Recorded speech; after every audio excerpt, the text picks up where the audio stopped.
here we go. Hey, it's B-Rad Celebrity Hairstylist here, your host of the Hairstylist Empowerment Podcast, a platform that allows the voices of the beauty industry to empower with the spoken word. Thank you for joining us today on today's show. We were just voted number 2 spot in the top 10 best Canadian celebrity podcasts, as well as we were voted number 2 in the top 25 must listen to Hairstylist Podcast 2024. And currently we're over 62,000. And thanks to you on over 50 plus podcast platforms, including Amazon Music, Audible, and Spotify.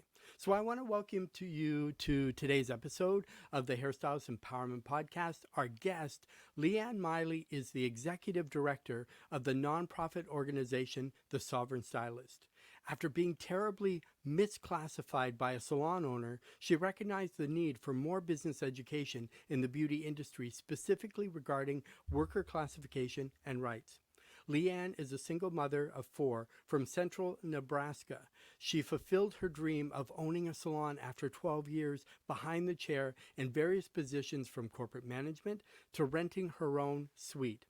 Along with an education in cosmetology, LeeAnn has a degree in both psychology and business administration. She brings her own life experiences to the knowledge she shares and gives participants firsthand knowledge on real-life situations. As hairstylists, we are more than just professionals behind the chair. We are artisans, visionaries, and entrepreneurs. The Sovereign Stylist is your guide to navigating the ever-evolving landscape of the beauty industry, where creativity meets commerce and passion meets purpose. Whether you're dreaming of starting your own salon, expanding your clientele, mastering advanced techniques, or simply reigniting your passion for hairstyling, the Sovereign Stylist is here to support and empower you every step of the way. So grab your shears, unleash your creativity, and let's embark on this journey together with the Sovereign Stylist, where your reign begins. Let's welcome today's guest, LeeAnn, to the show. So we're going to pop LeeAnn up here. So welcome, LeeAnn. Hello. So great. And thank you for joining us here on the Hairstylist Empowerment Podcast. I know we have a lot to talk about. I hope you have a little bit of time to spend with us. Sure.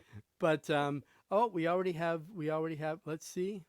Oh, here we go. So we have a Facebook user. So remember, if you're commenting on a public page, your face will come up. You want to make sure you agree to the terms of StreamYard, and also it allows us to see you. Or if you're in a private group, my group or LeeAnn's group, you can also just put your name beside the comment, and then we know who you are, because we like to bring you up, celebrate you, and shout you out, sort of thing. So yeah, wow, we've already got people buzzing already, sort of thing. So Oh, good. we'll just kind of jump into our stuff. So I want to say welcome, LeeAnn. So if you can kind of please introduce yourself and give the audience a little bit about your graft, a little bit, just because we've got so much to dive into.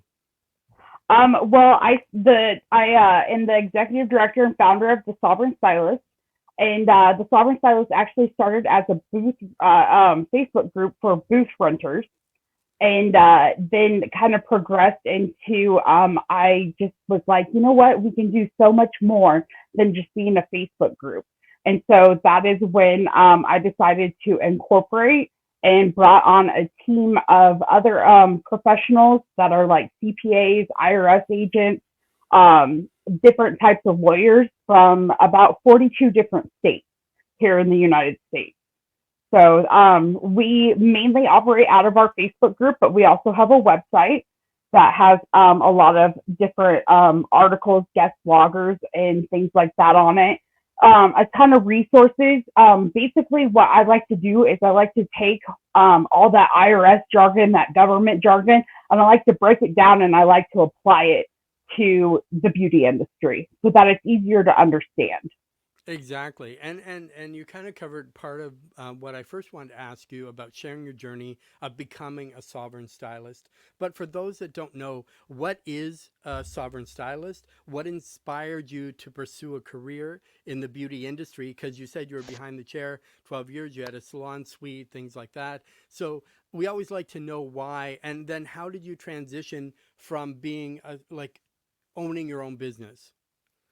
So I actually started out as a social worker and worked in different fields as a social worker for a few years. And then actually, my last conversation with my grandma before she passed away, I was really kind of I didn't know if being a hairstylist would be accepted by like my folks or family or anything like that. Just because it's one of those careers, that are stereotyped. Hmm. And so my grandma told me to go out and do whatever I wanted to do what was going to make you happy. And I didn't know that was going to be my last conversation with her. And she was somebody that meant a lot to me. So she passed away just a few days later. And then a few days after laying her to rest, I enrolled in cosmetology school. I was one of the, I was in my mid 20s, but I was also one of the older students in my class, and I really excelled. I mean, it was one of those things where I did face growing up some learning disabilities and stuff, but that cosmetology just hit. Like I was understanding everything, the color formulation and everything like that made sense. And so I went out and I did actually it did take me because of test anxiety, take Hmm. me 5 years after graduating to get my license. Not that it took that many times to pass the state board. Hmm. It was because it took those nerves to go away to actually go in and take the test.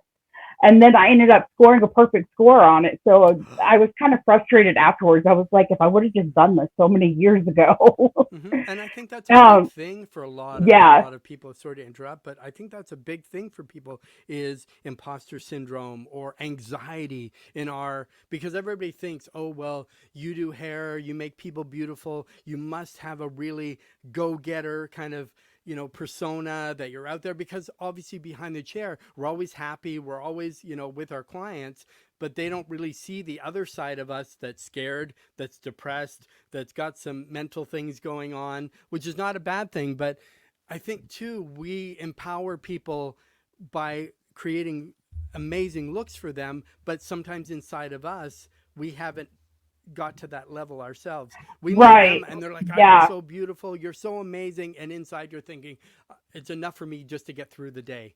Well, yeah, like when you're done, you're like, well, man, I'm really glad that turned out, Hmm. because Exactly. Well, it we is, used to call it the color, having color, and you go back, you say, I'm going into the prayer room, right? Because you're yes. praying that that color you mix is going to take. Yeah, I pray to the hair gods. That is, imposter syndrome is very real. And it's something that, since starting the Sovereign Stylist about 6 years ago, it is something that is posted about quite a bit. The way that, people really question if they really are that good, if they are as good as people tell them that they Hmm. are. And so I think that I mean, I don't want our clients to know because that would make them second guessing us, but Hmm. maybe to have a little empathy to know of what is really running through our head, because this is somebody's like, there's so much that goes on in what we're giving people. It's not just a look, it's confidence, it's self assurance, and things like that. So, we have a lot of power in our hands. Exactly. And I think it's tough for stylists too when they're posting their work because they may have taken hours and hours to do it. They feel great inside. It's the best work they've ever done. And then they post it expecting all these great comments. And then all you get is opinions. So, Right. Yeah. And one thing that I found that ends up happening a lot, and this is something that I had to deal with myself, especially when I became independent, was that, that client may love what you have done to their hair, but once they leave the salon, it takes one person. Usually it's a boyfriend, a significant other, or it's a mother-in-law that mhm, ends up saying one yep. sideways comment, and then it's our fault, because somebody needs somewhere to place that blame, and then it's our fault. And so being able to kind of play counselor in a way to kind of get the client to talk themselves through uh, that whole event that happened, and not being able to not take everything so personal is another lesson that I had to learn too. Well, and that's really tough, and especially too when you're. So we'll talk about your transition into. So as I say, it took 5 years to get your license, but then going from there to transitioning to be an entrepreneur, a female entrepreneur in a business. You know what I mean? What was that like for you? So I love the business aspect, and that's kind of why like I have taken, went back to school to get my business administration degree, and also why we concentrate on business aspects. I love the bookkeeping, I love the marketing, and all of that you can do. And I think that when stylists become independent, they don't understand that you're basically wearing two hats. You're the stylist behind the chair doing the work and creating the look, but at the same time, you're also have all this administrative work that you have to do too. You've got to keep your books, your inventory. You've got to market yourself. You've got to watch your different numbers to see how many clients your retention is and things like that. And those are a lot of things that get missed. And I think that's why there's such a turnover when it comes to being like independent. It's because they're not looking at the other side, the kind of side that's not so pretty as making everybody look beautiful. Exactly. And I think us as creative people, and especially being owners, we like to be creative, but we don't like the numbers part. We don't like to Yes, deal with the thing. So a lot of them just make the receptionist the manager, or they get a manager and then they kind of just go off to their clients, and that's kind of it. But what does it mean to you to be a sovereign stylist? for me, to anybody can be a sovereign stylist. You don't have to just be independent. You can still be sovereign is like above and beyond type of thing. Very confident in your work, educated in your work, or educated in the field, and just somebody that has all aspects of their business in check. Actually, when I came up with the word sovereign, I Googled synonyms for Hmm. independent, Yeah. and sovereign came up. So you can be a sovereign stylist even as an employee working for somebody else. You still have a salon business that you are in control of. When I was an employee, I was still marketing myself because my commission rate depended on those Yes. people being in my chair. So I still had, and I worked for a corporate salon, so there wasn't very much like marketing going on out there, on the corporate level. So still being able to go out and hit the streets and actually, get away from social media because that's where all your competition is.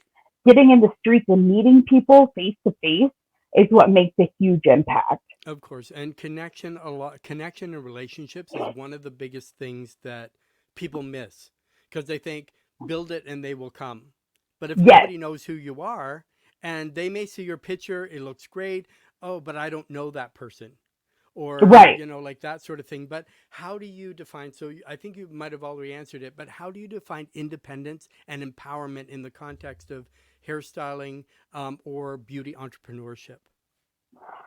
Making it your own is a big thing that we can't. There's no cookie cutter way about doing things.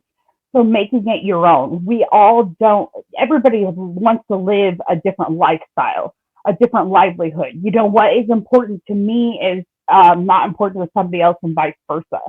Hmm. So being able to make it your own and put your own personal flair on it is what is going to allow you to connect with those clients. They don't want, it's being able to add that personality and really feel, they want to feel a connection with you. You're putting your hands on them. Hmm. So, that's a barrier that has to be broke and makes people so apprehensive to set up their, I've talked to friends and family who say they just dread making a hair appointment. Hmm. And it's just because there's so much going on there. Somebody's touching me. I've got to make decisions. What am I going to look like afterwards? And then, being able to fit it into your schedule. If you make it personalized and if you make it your own, that is what is going to bring people to you. Exactly, because most of us, we're one of the few professions where people actually pay us to touch them. And they pay Exactly. us to be the expert, but there's also challenges as well. So what challenges did you face in establishing yourself as a sovereign stylist, and how did you overcome them? Can you share any lessons or tips for other stylists pursuing a similar path? Well, I'm from kind of like central rural Nebraska, so I mean, we have more cows than we do people here. So being able to relate to people on different levels is what really, I could go from having a farmer coming in and sitting in my chair and doing his flat top to the next is, high school prom queen. So I had to be able to, I didn't have, starting out necessarily like a target clientele. And that was one thing that I really had to work on was defining, actually sitting down and writing down a whole story about who my ideal client is. Mm-hmm. Because otherwise, I'm spending all this time and money and effort into advertising to everybody. Mm-hmm.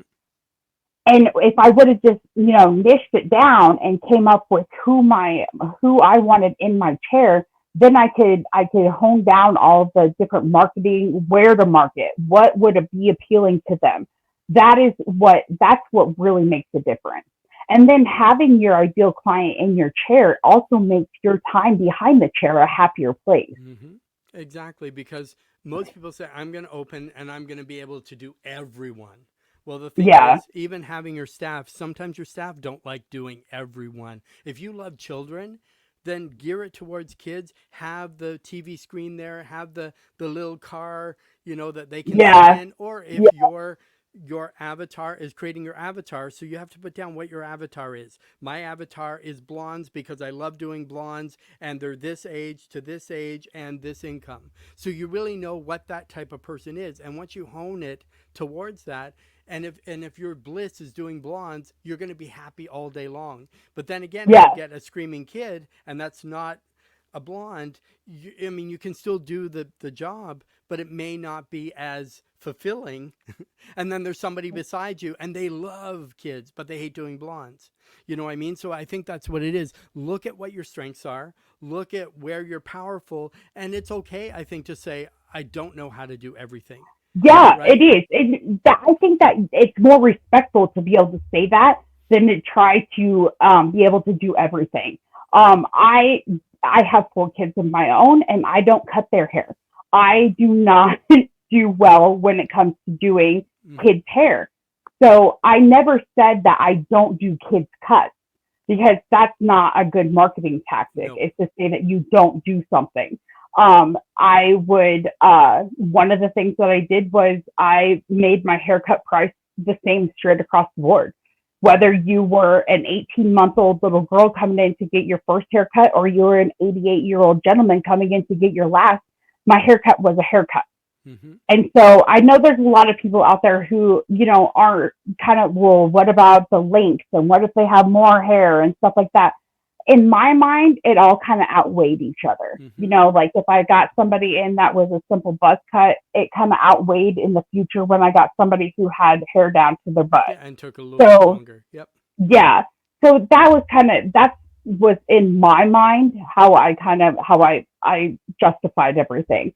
But I never said that I didn't do a kid's haircut. It's just that people didn't want to pay an adult price for a kid's haircut. Exactly. And because some people do believe they're paying for a service. So it shouldn't matter how much hair, what the age is. And when I first started, I worked in a salon like that. It was a membership salon. And it didn't matter your age. It didn't matter your gender. It didn't matter the length of your hair. Everything was across the board, the same price. Man, woman, child were all exactly the same. So then Yeah, that and way I there was no, because how do you say, well, this kid is this age and they get charged this much? We don't do that to adults. How old are you? right. Well, I'm 57, so I'm going to charge this much. I'm 85, I'm 21. So do they all get different prices? No, they don't. For the most Well, part, and like one of I've the things seen. is, yeah, I had to keep in mind. Sorry for interrupting, Oh, but go ahead. Yeah, no, one we're of here the to things chat.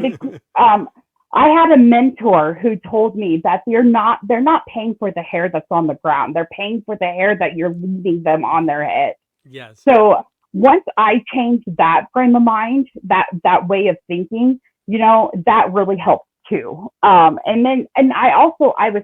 huge on client and like educating my clients. So that was another thing that I would explain to them too, is that you're paying for what I leave on your head, not for the pile on the ground. If you wanted to pay for the pile on the ground, I could put it in a bag for you and you can take it with you. But then that kind of puts it in their head, well, I'm not taking my hair with me. This No. is the hair that I'm taking with me. Exactly. And people assume that if there's more on the floor, then it took more work to do. Yes. But not necessarily. You could grab a ponytail, go like this in one snip, there it's all gone. And you could do a uniform cut short.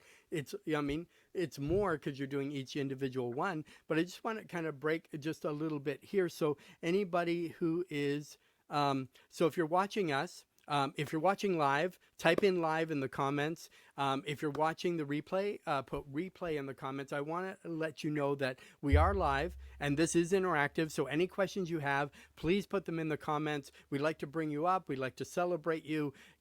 It's sometimes when you talk to LeeAnn, you get so engrossed in what we're doing. We're not forgetting about you, but we're providing great content and we want you to be part of it too. I want you to be part of this this conversation that we're having. And we also want to celebrate you. We want to have a relationship with you. We want to connect with you. So make sure you do that. Oh, here we go. So with putting the comments in, yep. So here we go. So we have Nicole Bland. So Nicole Bland, she's live. So we'll give you a shout out. And it's always great when people are here watching and getting value. And if you have any questions for myself or our guest today, LeeAnn, please put them in there. So thank you, Nicole, for stepping up and joining in. And so let's get back to the show.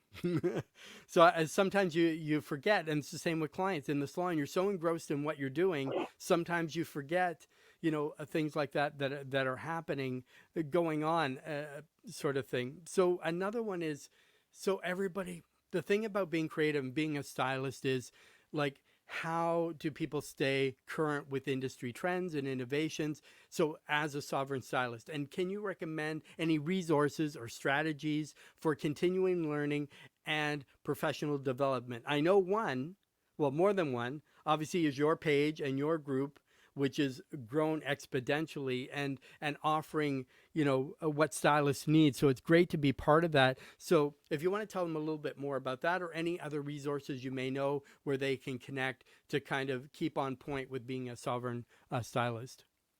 Well, the thing is that makes our group unique is that we do have like lawyers.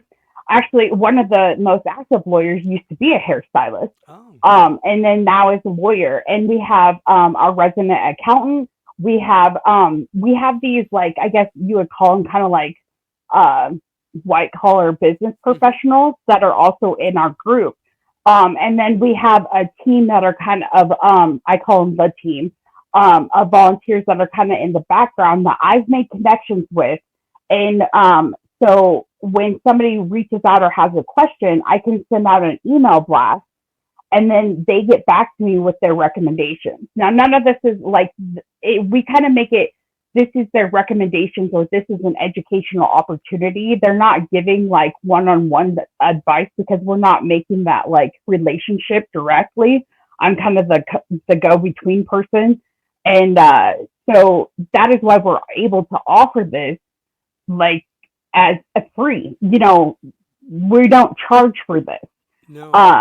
And so the other thing is that's very important to me is that every post gets an answer. And so whether that means I'm on there at 2:30 in the morning, scrolling through, making sure that Wow. everybody gets an answer. And I also make myself available for one-on-one, private messages and stuff that people don't want to post or they need more clarification. We have a different set of like ways to conduct yourself in our group. If you're going to comment on the legalities of something, you've got to be able to back it up with a credible source. Mm-hmm. Because a lot of times what I see happens is that people take what their opinion is and they say it's legal. And that is where I think this industry it reminds me of that game of telephone that you play when you're a kid. You start down here, and then by the time you get to the end, it's nothing like what you started with. And that's what we've gotten on a lot of things, like when it comes to like 1099 employees, which is not a real thing. Or, even having the classification of 1099. 1099 is a tax form. It is not a type of worker. And, we've gotten to where Sally Salon owner down on the corner has gotten away with this for 20 years and she hasn't been caught. That's not the mentality that we should have. We should have the mentality that we are treating stylists the way that they need to be. They are, they're right to be treated. We have laws in place that allow for, independence, and we have laws and protections for employees too. Yeah, and see, that's the big line. I don't want to get off topic, but that's one of the big things, and that's where I live too. They do that. They put you as an independent, but then you're treated like an employee. So if you're self-employed, you should be self-employed, not, you know what I mean? But that's a whole big, huge topic we're not going to touch on today. But all right, you should really know the source. So when people are commenting, and I know even with mine, you shared one of my posts, and people went crazy in your group. So everybody's interactive. They're all about education. They're all about that. But also, too, in your experience, what are the key skills and qualities that distinguish a successful sovereign stylist? Like, how do you cultivate these traits in yourself and your team?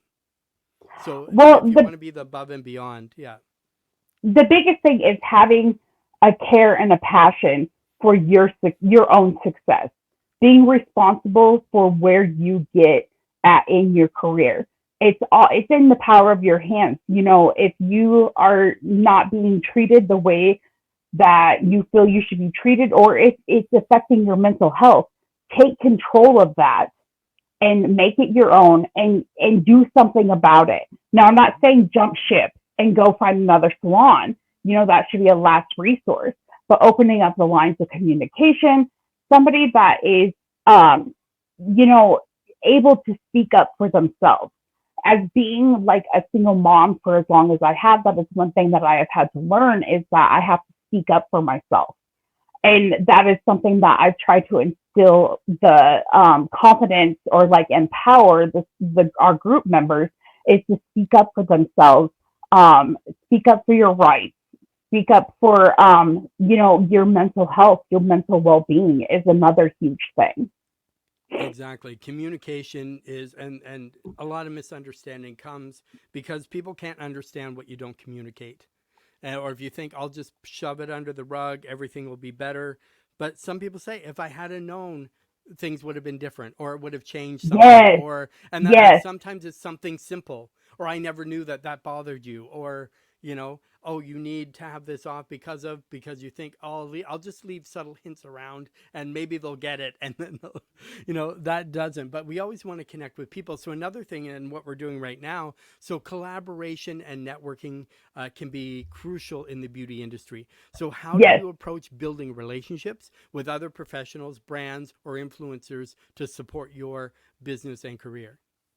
Well, actually, when I moved to a new town where the only people it was 45 minutes away from where I was at. So, outside of that realm of that, your clientele is going to actually follow you. I had 7 whole clients follow me that made the drive. And my only options were, the only people I knew were other stylists and my husband at the time. And my only options were either to work as in an employee salon, a commission-based salon, and be misclassified, or it was to be a booth runner. Well, I'd already been misclassified and gone through all of that. And so I was like, well, I'm going to do this on my own, and I'm going to start out with 7 whole clients. So the biggest thing is that I did was I printed up business cards that had random, I made different, so much off of a chemical service, a free haircut, a free deep conditioning, because I knew once I got them in my chair, I could win them over. My battle was getting them there. So what I went and did is I introduced myself physically went in and introduced myself to every business within a 10-block radius of where I was at. It took me a while to do this, about a month of doing it. And I introduced myself to management, to anybody that was working, asked them to put these cards like in their break room or anything like that. I wasn't going after their customers or their clients. I wanted them, because once I got them into my chair and won them over, then that's when they would market for me and I wanted their clients and their customers to hear it from them, not from me.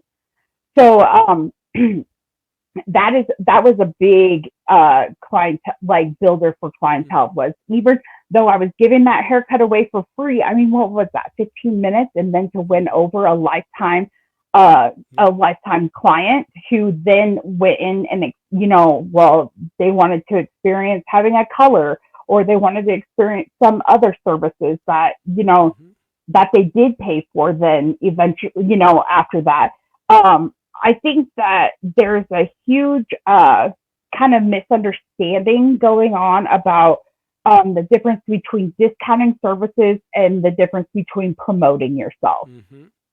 There is a difference between discounting services just for, like, without putting the math and the science behind it. You have to be able to track your results and see if it was profitable for you.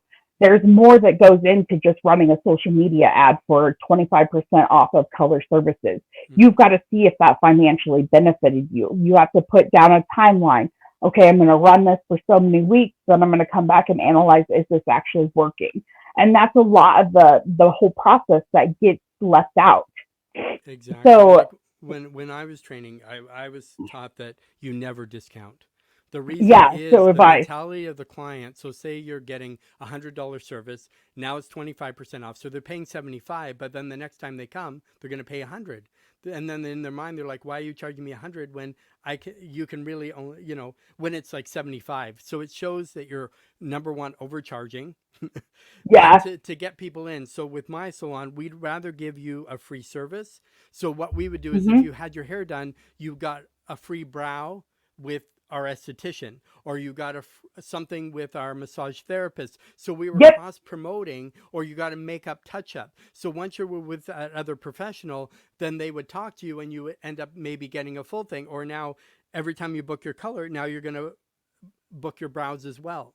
So that worked better as opposed to discounting all the time. Yeah. And that's kind of what I would do too, is that I would give another service that I offer that a lot of times people don't, really think that they deserve or that they should spend money on.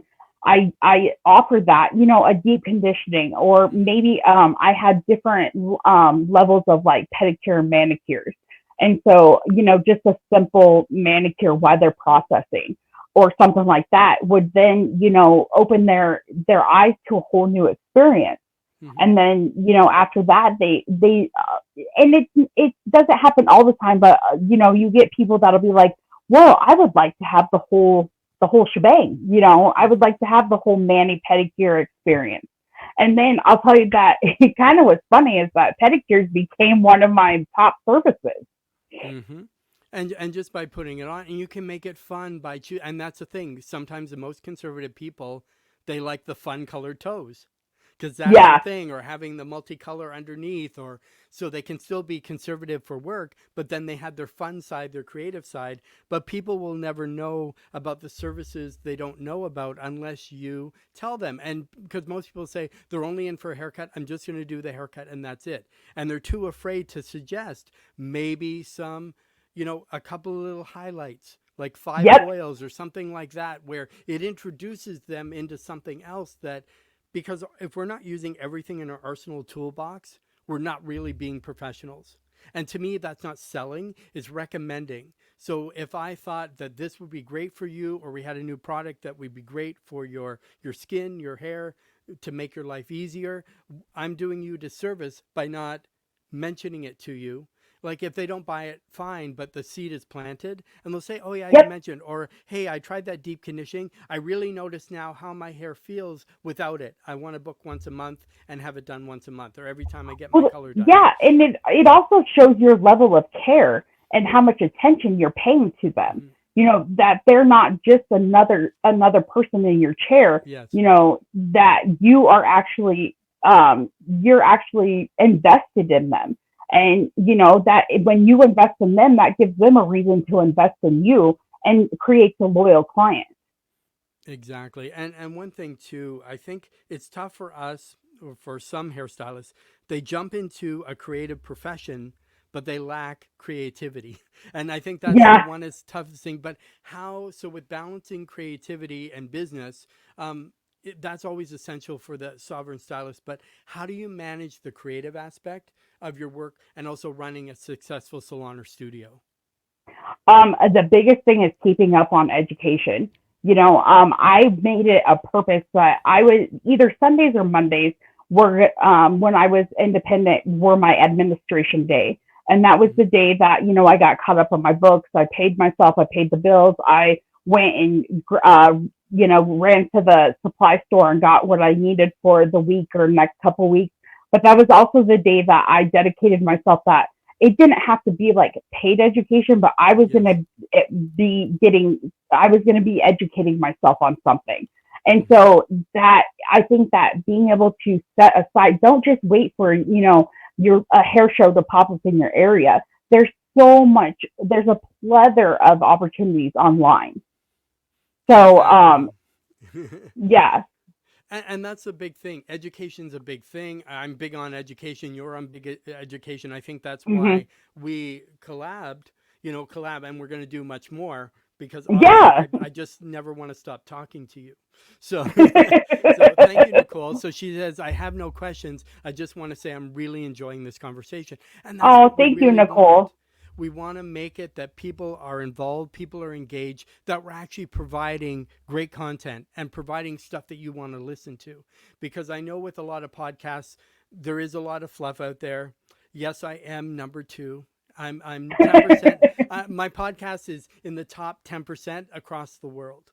I just found out that out too.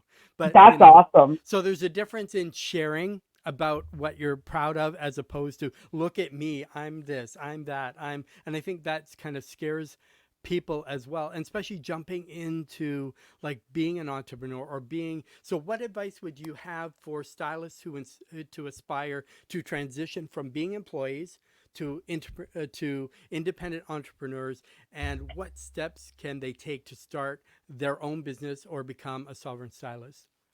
The biggest thing is that you've got to have, whether, I mean, you don't have to have a full fledged degree like I do, but there's a ton of like the Small Business Administration, your different individual states, Department of Labor, all have these free resources for small business owners. Mm, And these are the basics that people, I wish they taught in school, but that like in Cosmo school, but these are the basics that you need to run a business.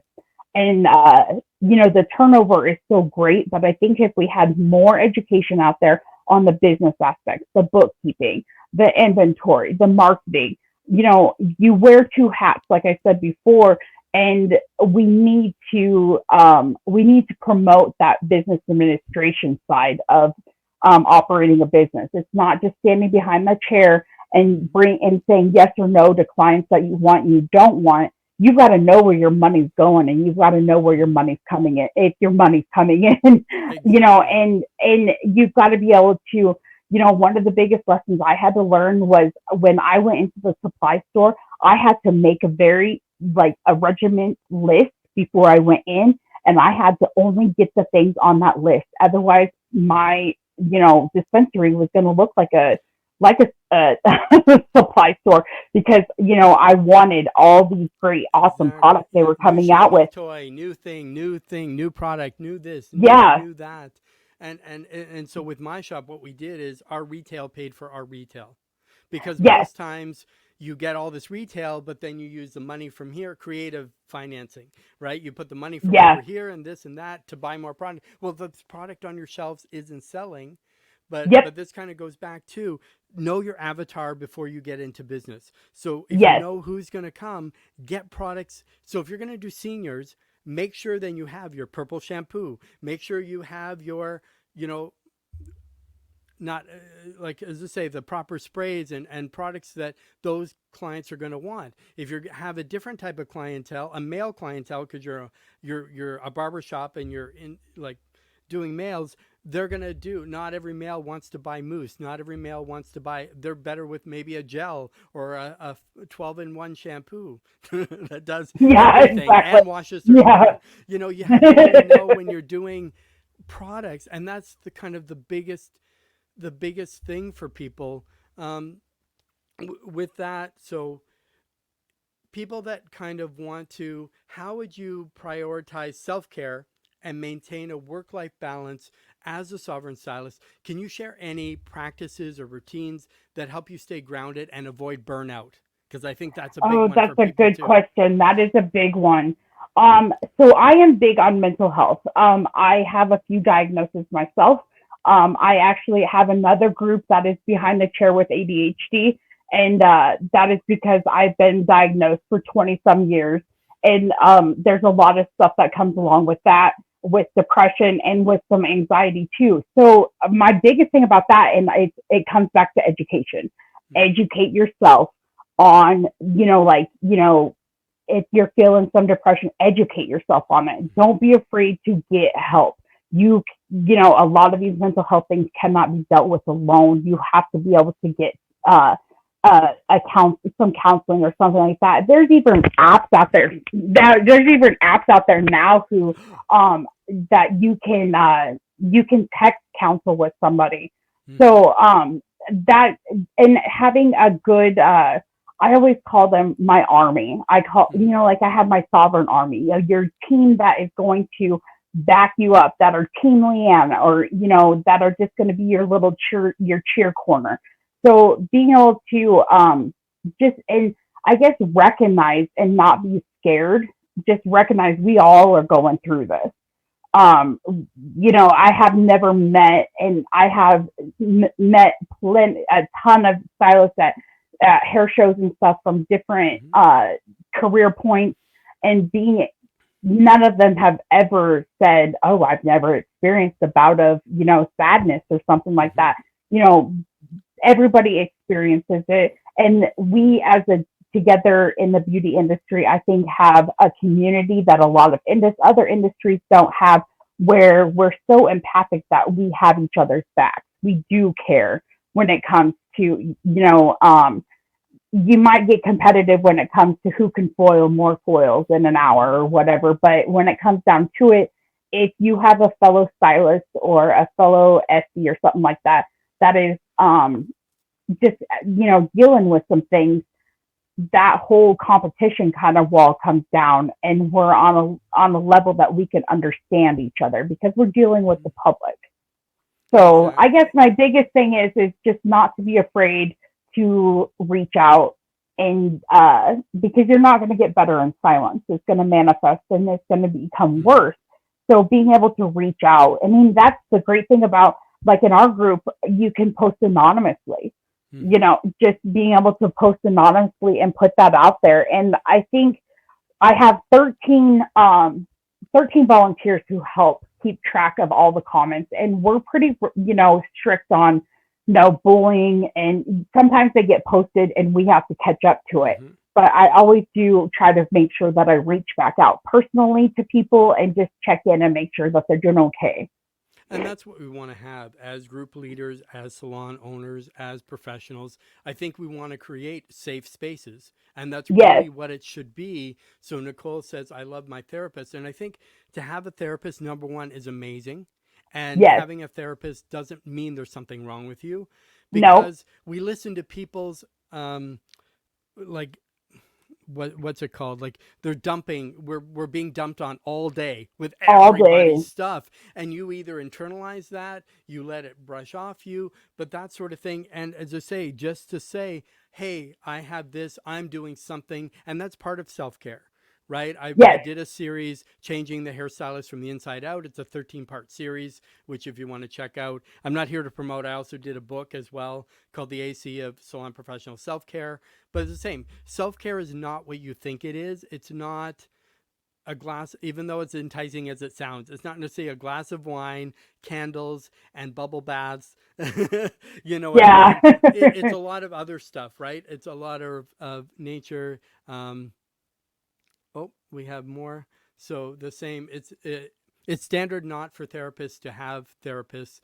We should all have them as well. It's the same. Yeah, I Like agree with that. mentors have mentors, coaches have coaches, and I think if all of us in our line of work and we don't have somebody coaching us, mentoring us, listening to us to help balance out, because sometimes having friends is great, but sometimes having friends that are biased, or sometimes, or talking to people that may not have your best interest, sometimes sharing those deepest things isn't always the best way to go. People are people, No, it can but do more damage than it can do good, really.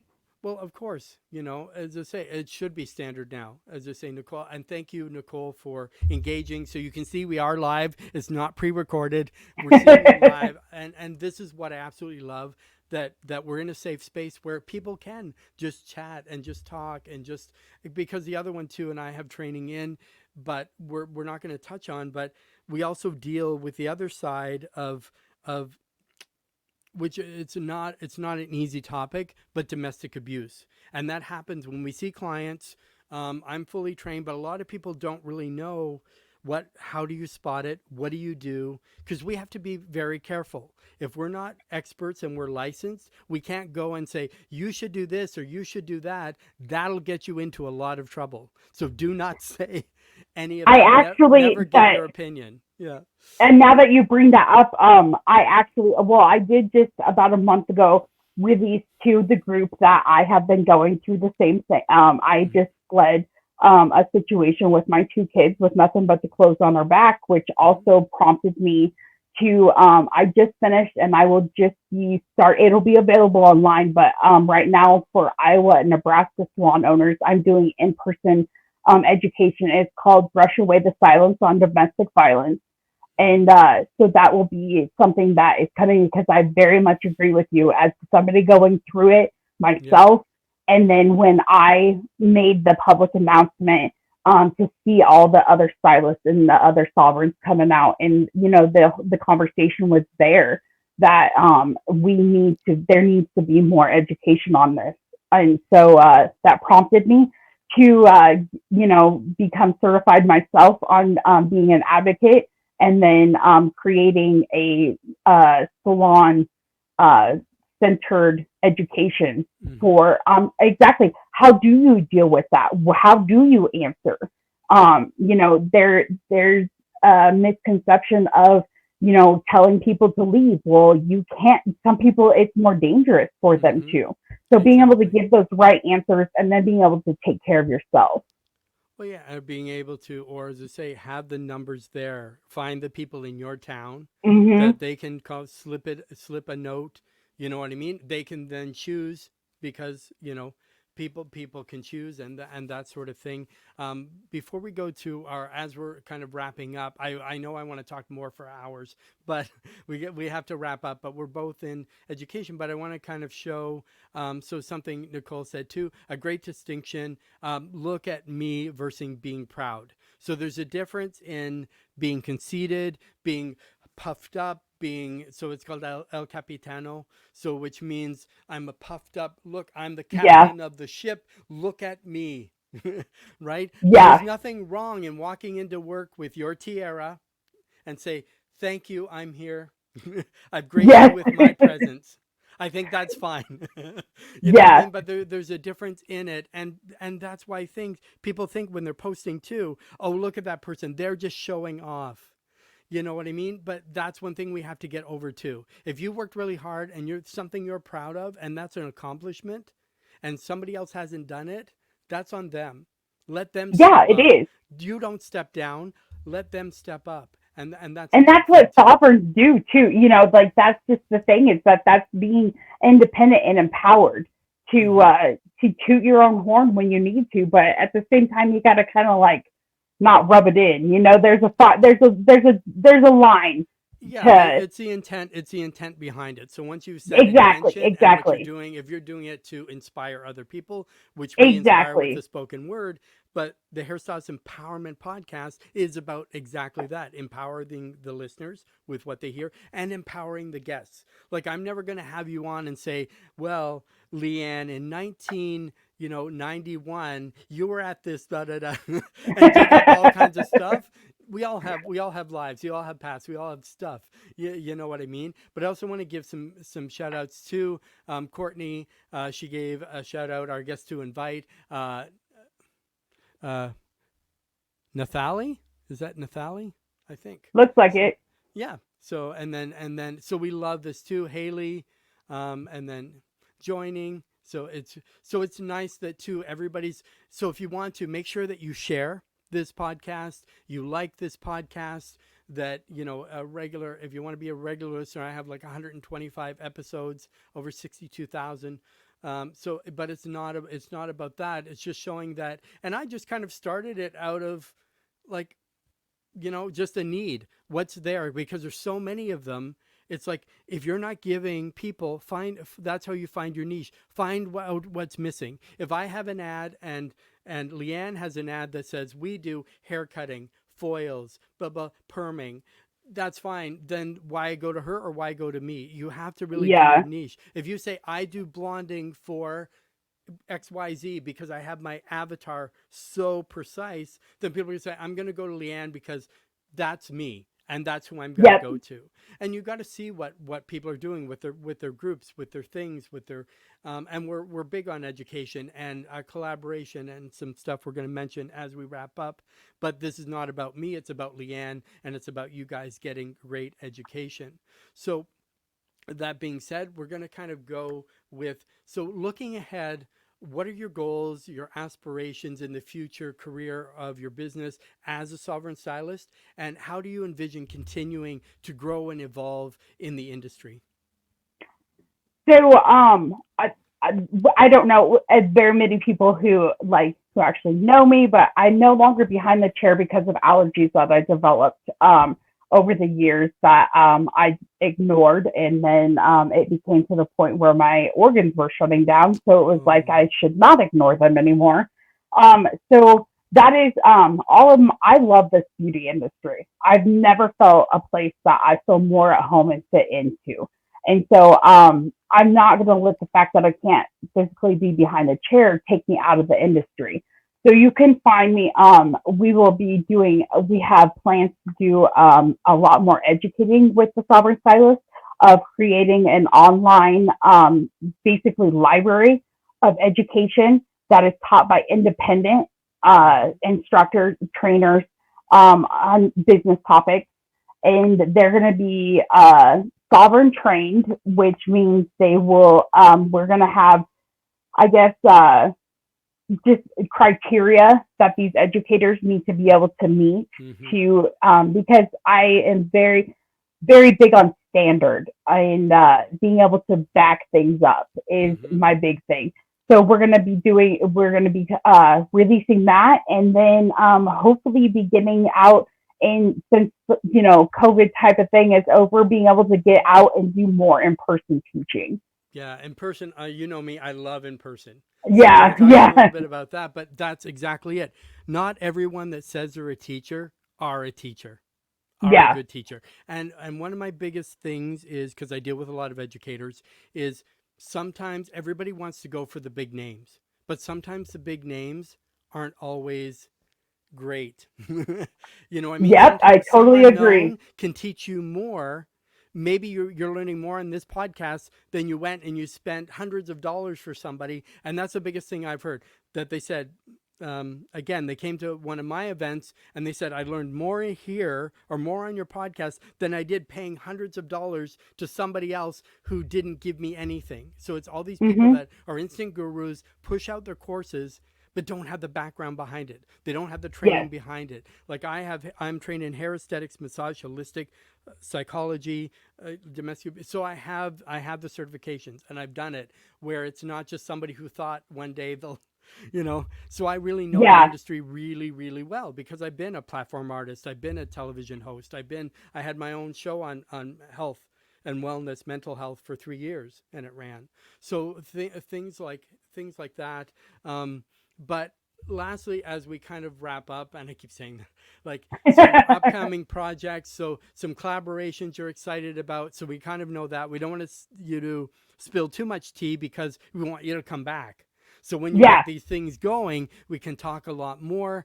But as we kind of So I want to say, would there be anybody, um, is there anything I haven't asked you that you would like to share with the audience? I think my biggest thing is that if you're looking for a community, and I'm not promoting the group, but it's a free thing, and I'm Mhm. about education and I'm about building a community. I don't refer to it as a Facebook group. I refer to it as a community where you are a member, you're part of. And so look for us, the Sovereign Stylist, on Facebook, and make sure you answer the questions to join.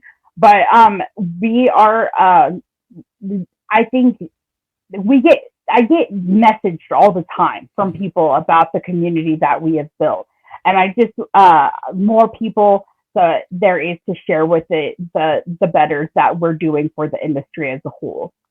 Oh, that's great. I mean, and two, and I'll talk this on another show, but the group that you've built is incredible, and especially an interactive group, which I Thank love you. because lots of people like to join the group. Most of them, even with my group, they don't answer the questions, and that's the most frustrating thing as an admin. Please answer the questions because that's going to get you more in than get you not in, Yeah, kind of yeah. thing. But there's so many great people out there. Would there be anybody you would like to give a shout out to? I would like to give a shout out to my admin and mod team. They are amazing. We've kind of done some restructuring, and a lot of them are new, and they have stepped in, and I love that they ask questions, and they're rock stars in my book, because there's times where I have to unplug, and just kind of step away from things for a while, and I have the utmost most confidence that the group is going to keep on rolling and not, become a rolling dumpster fire, Yes. because they, uh, they, they, they see my vision and they uphold it, and they have the same vision, and they have ownership in the group too. So I love them guys, and I tell them as often as I can think about it, that I do. I really appreciate it, because admins and moderators are not paid. They do this voluntarily, and all of my admin and moderators work behind the chair. So, they're not only dealing with the public, they're also dealing with the online with our community. So I greatly appreciate them. So, if people want to connect with you, where are the best places? So, you have the Facebook group, you have a Facebook page, and you're also on Instagram. Are those the best places to find you? Yeah, and then we do have a channel on YouTube too, also, that Ooh, has some interviews on it with that talks about non-compete.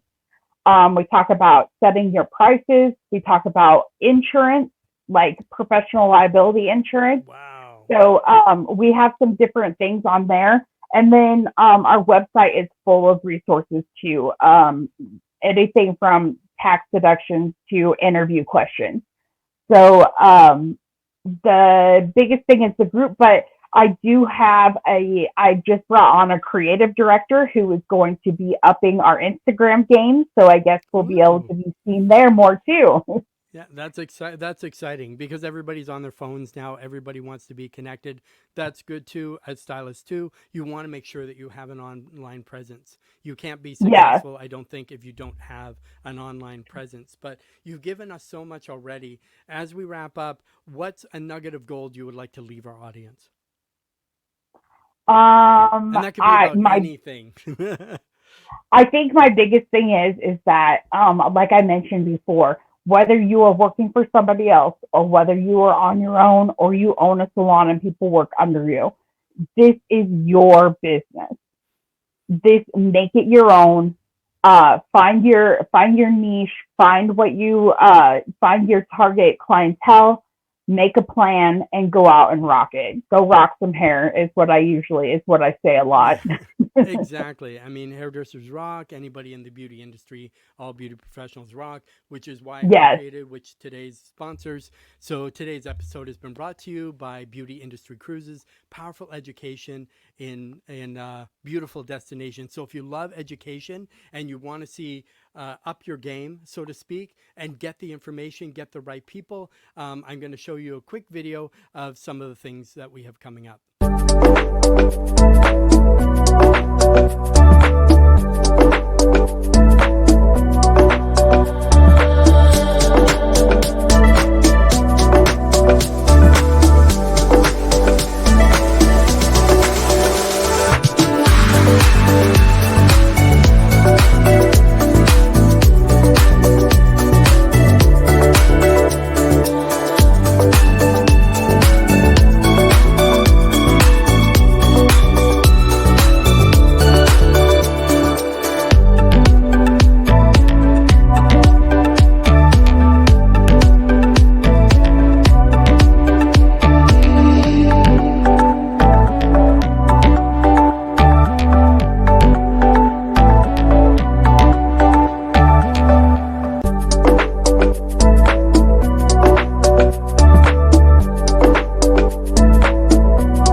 So if you don't know, I'm B-Rad Celebrity Hairstylist. I'm also the cruise captain of the beauty industry cruises. We have lots of education, lots of destinations coming up for 2025, 2024, 2025, with new events announced, like you saw in the video, with cruises from Miami, Vancouver, New York, Port Canaveral, Florida, Texas, Galveston, Texas, Amsterdam, Athens, UK, Jacksonville. So we got them all covered so they can go anywhere from a 4-day to like a 14-day to get that experience. And if you want to know more, you can go to www.beautyindustrycruises.com. You can also follow at Beauty Industry Cruises on Instagram. You can also follow me, Brad Celebrity Stylist, on Instagram, Hairstylist on Instagram as well.